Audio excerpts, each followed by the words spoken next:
सांगली जिल्ह्यातील विविध पोलीस ठाण्याच्या हद्दीत जप्त केलेला गांजा आणि कोकेन असा 2 कोटींचे अंमली पदार्थ सांगली पोलिसांनी नष्ट केलेत.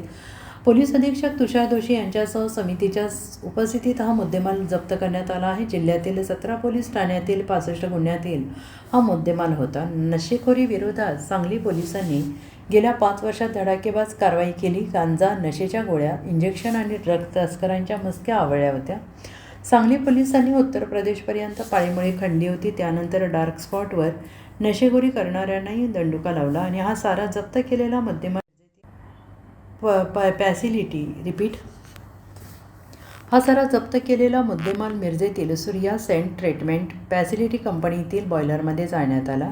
2 शासकीय पंच कमिटीचे अध्यक्ष सदस्यांच्या उपस्थितीत ही मोहीम करण्यात आली.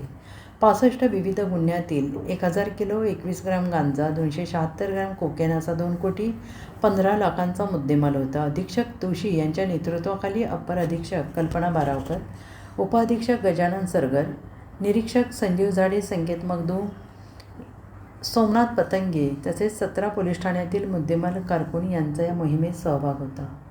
Bureau report, SBN Marathi, Sangli.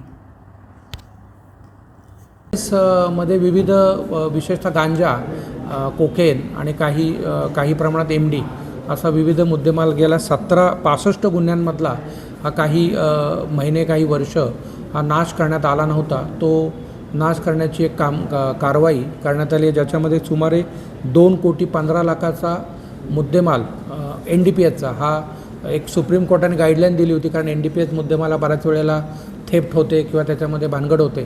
त्यामुळे त्याच्यामध्ये एक SOP स्टँडर्ड ऑपरेटिंग प्रोसिजर दिलेलं आहे, त्याचा फॉलोअप करून हा मुद्देमाल नष्ट करण्यात आलेला आहे स्थानिक गुन्हे शाखेतर्फे.